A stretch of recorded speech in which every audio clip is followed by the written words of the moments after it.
Hi, myself Mousumi, Senior Software Faculty of CEC Head Office. Today I want to discuss with you a very important topic. So without any delay, let's go and check it out. The important topic is how can we create a form in Excel.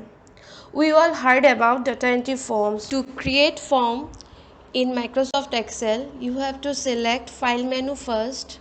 After that, click on Options. Now Excel options dialog box will appear. After that you have to select customize ribbon, then click on data from main tabs, and then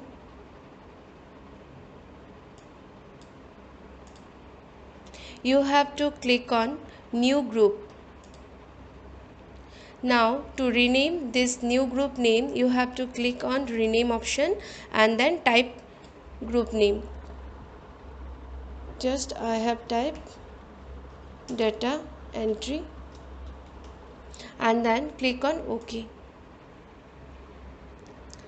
To insert form in data entry group or under the data entry group, you have to select data entry and then click on all commands from choose command form list menu and then select form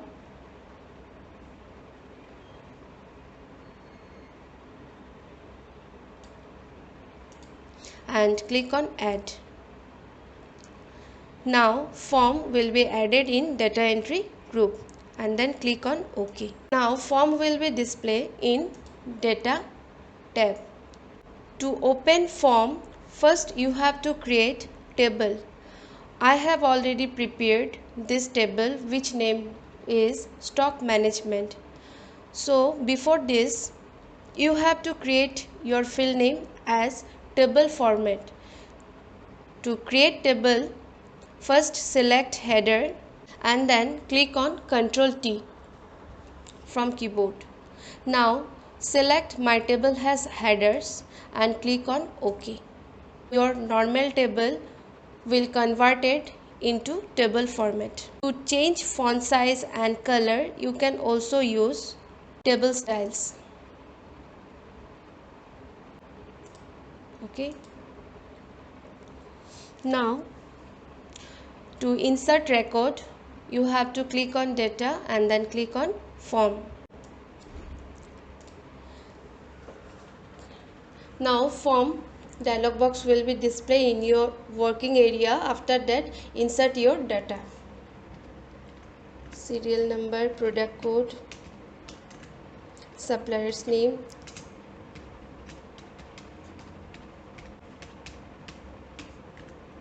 product name, MRP. Is available? If yes, then you have to type yes. To save this record, you have to press enter key. Then type your record.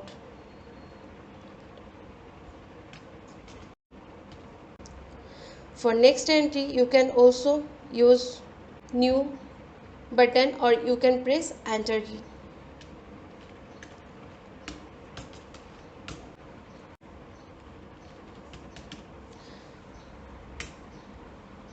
See, it will be very easy if you use form. To display your records, you can use find previous, find next, like this. To delete any entry, you can use delete button. Okay. If you have finished your entries, you have to click on close or you can use cancel button. So this is all about form. In form, we can also add criteria and data validation. I will discuss it next part. Thank you. If you like my video, kindly like and share.